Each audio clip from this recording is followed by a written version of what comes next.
Hello everybody, welcome back.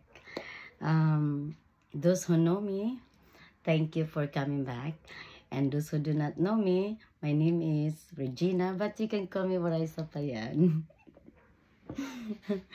And I'm just here to deliver message from the Lord our God. The name is Jesus Christ, everybody, the Son of the living God. So for the past few days we've been in Romans, and I have not been able to make videos. Yesterday I was, but today, man, it's just, stop here, stop, and I've been stopped to make videos for some reason. But we are obedience. We cannot be stopped basically when you are obedience. So let's go ahead and continue to give you guys the message, because I feel like this is very, very important. I have an eagerness to share the message today, everybody. So on Romans 4:1-8, it says, brothers and sisters, what can we say that Abraham found our ancestor according to the flesh? Indeed, if Abraham was justified on the basis of his works, he has reason to boast. But this was not so in the sight of God. For what does the scripture say? Abraham believed God, and it was credited to him as righteousness. A worker's wage is credited not as a gift, but as something due. Let me pause for a moment, because there's a message in here that the Lord is giving me. I'm receiving, and I want to share it also, of course, everybody, because we should know, or those who do not know, or we should know, or we know that Abraham is credited as righteous, right? Righteous, because of how obedient he is to the word of God. And in here it says it's not credited to him because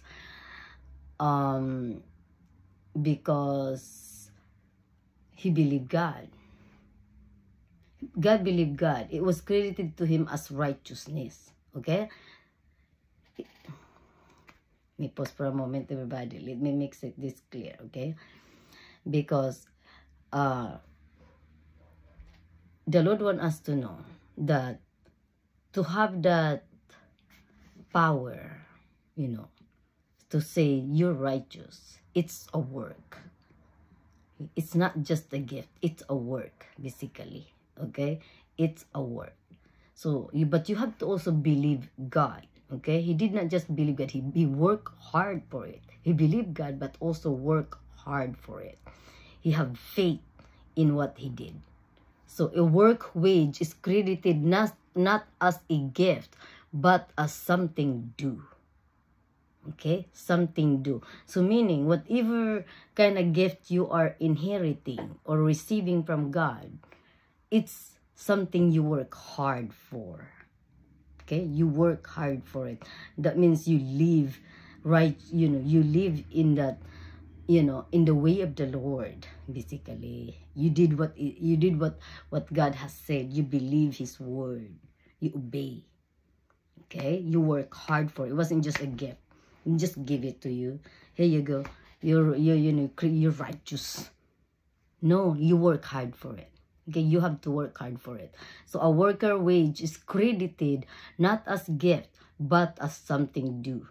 So someone who believe God, okay? Someone who believe God, not, we cannot just continue to say that it is Abraham.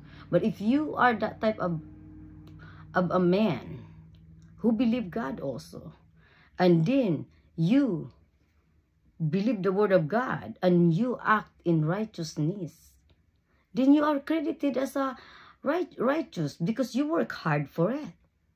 right? But when one does not work, yet believe in the one who justifies the ungodly, his faith is credited as righteousness.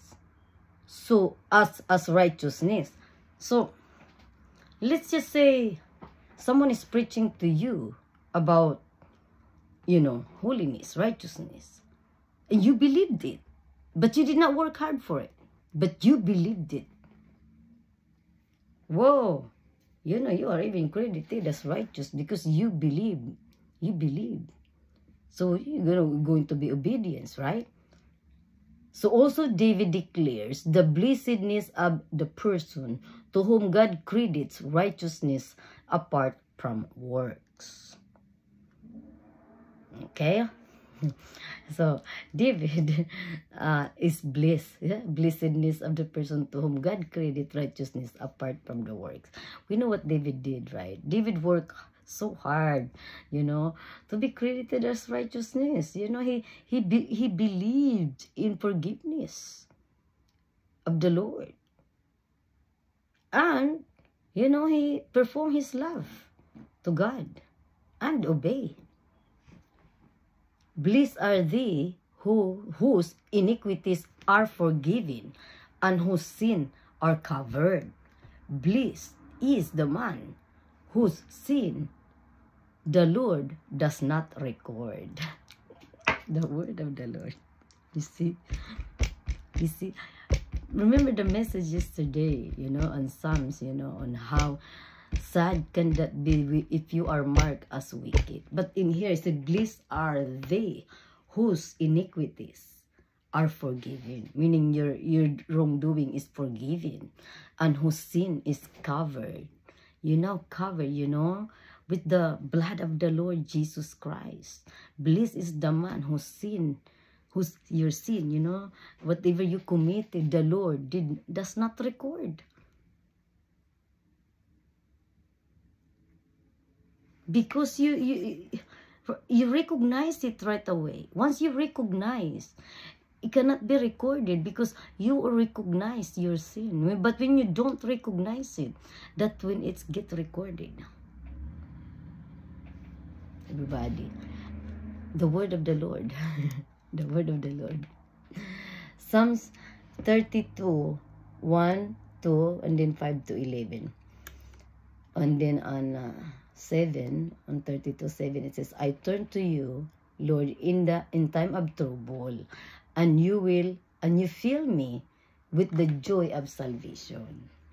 That's how the Lord makes you feel. When you turn to the Lord, in the time of troubles, He fills you with that happiness, of that salvation. Okay, so turn to the Lord. Okay, say, I turn to you, Lord, in time of trouble, and you fill me with the joy of salvation. That's how the Lord makes you feel when you turn to Him. So blessed is he whose fault is taken away, whose sin is covered. Blessed the man to whom the Lord imputes not guilt, in whose spirit there is no guile. I turn to you, Lord, in time of trouble, and you fill me with joy of salvation. See, the Lord knows when you come to Him. He knows it because He knows your heart. The mind and your heart. He knows it. So when you come to Him, most especially when you declare it to Him. Then I acknowledge my sin to you, my guilt I covered na. I said, I confess my fault to the Lord, and you took away the guilt of my sin. The reason why we feel guilty, because of our conscience, which is our spirit, is the one that is really guilty, because it's the one that lives forever. It's the one that suffers for the rest, for life. So that's why it's heavy, when we sin. Because it's the spirit that feels sad. Okay? I turn to you, Lord, in time of trouble, and you fill me with the joy of salvation. So the body have to obey. Okay? The body has to obey to come to the Lord, Don't be prideful. We make mistake. We all make mistake because, we need to learn. We need to learn how to, how to accept what is good and what is no good. How to how to disregard what is no good and then accept what is good. And then you go to the Lord. You come to them and say, I learn. I obey, and I thank you. That's how you do it. So you turn to the Lord. I turn to the Lord in time of trouble, and you fill me with the joy of salvation. You see? So the Lord make you feel, be glad in the Lord and rejoice, you just exalt all you upright of heart. I turn to you, Lord, in time of trouble, and you fill me with joy of salvation.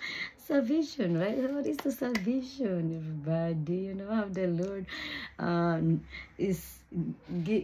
it's a gift to us. The Lord has purchased our eternal life, with His obedience, of His mission, that He had to obey, even, if they hurt Him, because it was His own family that hurt Him too. That's why He is so merciful, because He already know. He already know, that we don't know what we're doing.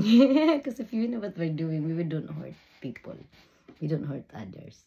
When you know what you're doing, when you know who the Lord is, who God is. In Psalms 32:22, hallelujah, hallelujah, hallelujah. May your kindness, O Lord, be upon us, who have put our hope in you. See, hallelujah, hallelujah. You have to hope like that, because it gives you positive mindset, it makes it feels good when you wait on the Lord. So the gospel here, let's listen to the gospel, everybody, okay? Gospel on Luke 12:1-7. Let's go ahead. Glory to you, O Lord our God.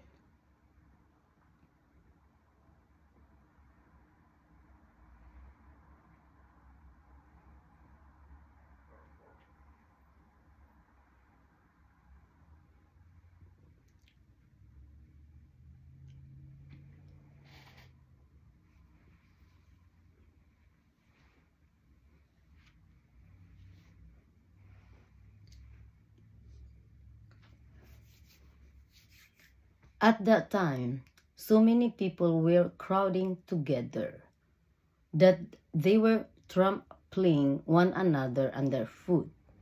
Jesus began to speak first to His disciples. Beware of leaven, that is the hypocrisy of the Pharisees. Leaven, it's like they're growing. They're growing, right? They're growing, and Pharisees, people that works at at the church. Those are the Pharisees, Pharisees. Okay, so the Lord wants us to be careful of this type of people that works at the church alone because of that hypocrisy, and they're growing. They're growing. Okay, He's told that to His disciples.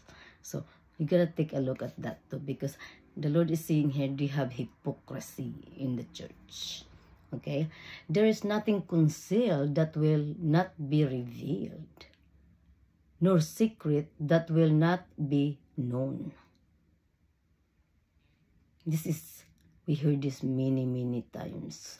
My mom used to say, Inday, when I smoke, I smoke, usually, come out no matter how small the hole is. Because smoke is a smoke. And I was only like, probably, I think, 8 years old at that time. We were sitting in the ground talking. And then, because our house has a hole, a tiny hole. And then I opened my eyes and I'm like, oh yeah. I don't have any secret. So, like I told them, you don't have any secret, like that, So, basically, you can keep a secret because it comes out. It comes out. Okay, it comes out. Like I said, we have witnesses, our spirit is witness to our body. And, spirit is our witness to our body alone. Okay, everybody. So therefore, whatever you have said in in darkness will be heard in the light. And what you have whispered behind closed doors will be proclaimed on the housetops. I tell you, my friends, do not be afraid of those who kill the body, but after that can do no more. I shall show you whom to fear. Be afraid of the one who, after killing, has the power to cast into Gehenna. Yes, I tell you, be afraid of that one.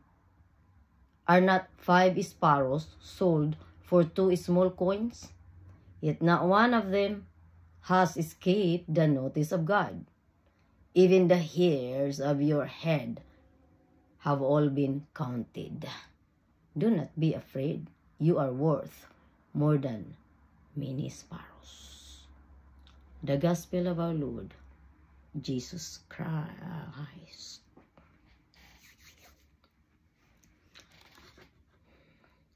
Sparrows, everybody, you know, sparrows. We have so many, you know, before we can commit sin, you know, before we can commit sin, we think it first, you know, and then our mouth pronounce it. We also have our hearts, you know, that stores it, you know, and then we have our hands that does, you know, it's either they commit or they, you know, they receive, you know, they do the work or they receive. And then we have our feet, you see, you know. So before you can commit, you have many sparrows, many things to do, to think before you commit. So when you commit sins, you really committed it, you know, because you have to think before you do, right? You have to think before you do. Okay, so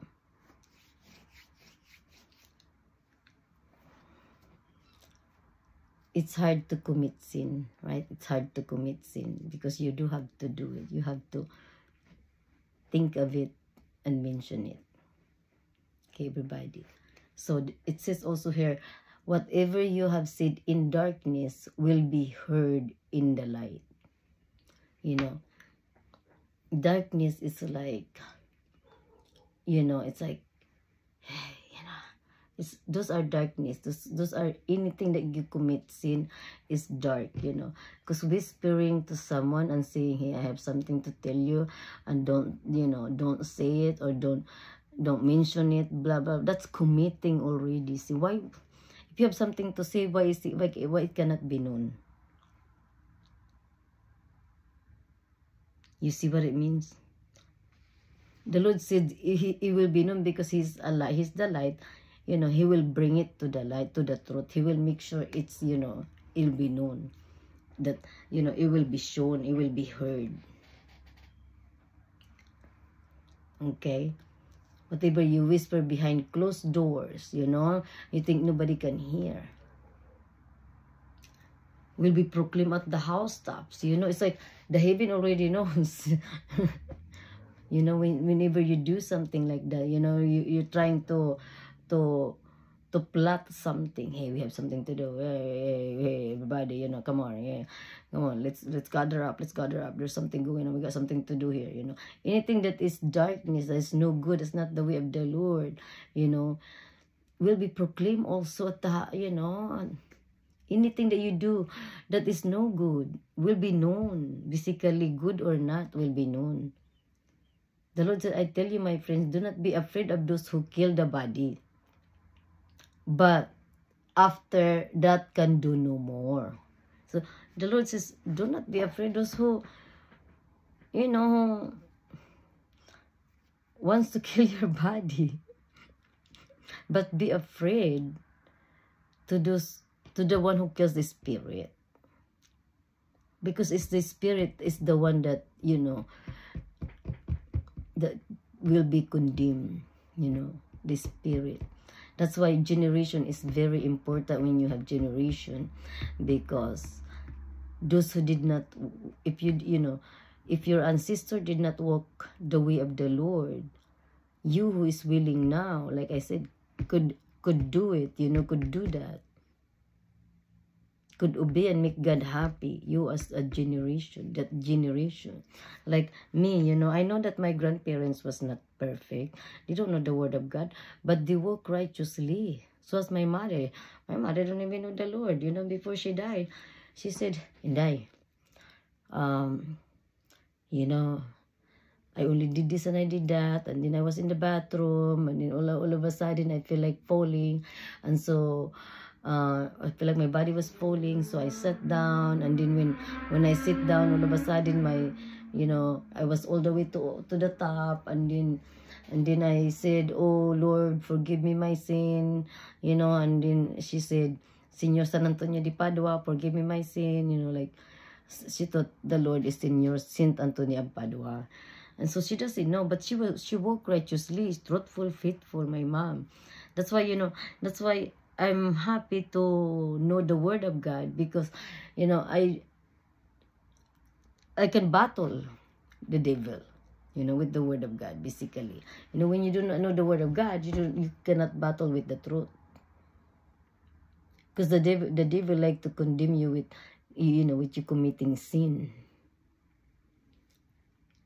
When in fact, we have the Lord Jesus Christ that forgive our sin. You know, when we come back and return to Him. Like the prodigal son, you know. How the Father is happy when you come and return. Who is not going to be happy when you do good and be good? You know, when you want to return and do good and be good.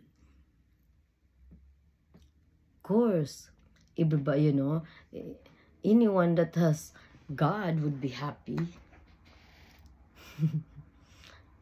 Basically, be afraid more of the one who can actually, you know, cast you to Gehenna. It means to fire, because of disobedience and continue of committing sin, being prideful, like you're perfect when you know we're not perfect, you know, or because we do commit sin even every day.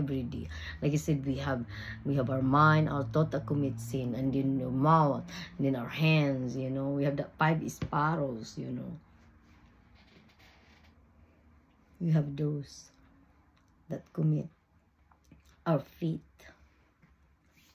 So everybody, you know, it's just a message today that God knows what we do, who we are, and how we commit our sin. You know, even, you know, you think nobody can hear you, hey, don't say anything. Eh. Even your thought, God knows your thought, you know, He knows it, what you do, what you want to do. That's why, you know, people now say the karma is digital. Because God is working now, you know, working because He wants us to do good and be good, because He wants us to inherit, you know, that joy, that happiness. That's all we wanted, is that happiness. And we have His Son as our Lord and Savior, and we can follow Him, you know, His ways, He's the truth, He's the way, the truth, and the life. And He have a gift for us. This is the gift of eternal life. And not only that, you know, an inheritance of holiness and righteousness. And that is, you know, you walk in, you know, in righteousness, in the way of the Lord. So you have to get to know God with the word of God, and how the Lord lives, you know. How to praise Him, you know. You can get to know Him by the word of God that you hear every day, you know, or every hours, how many times. Because when you're willing, when your body and spirit are willing, you know, in the communion with the Lord, you know, you don't care what anybody says. Because it's your body that loves it, you know, it's you, you know. So you just go, you know, you go because you're led by the Spirit, you know. You're being obedience, you know, that's how you obey God, you know. Okay, everybody. So be hopeful, okay? Be hopeful in the Lord, and be faithful, because the Lord is worthy, you know, worthy. He is so worthy of all He is. And He's everything that we need. He's everything that we need. He's got comfort. He's the provider. You know, He's protector. He's the bread of life. He's the water. He's friend. He's Lord. He's God. He's friend. He's everything to us. So, enjoy whatever you have as a gift, you know, to share to the people of God, and whatever you can do, you know, also. In Jesus' name, I pray for you. Amen.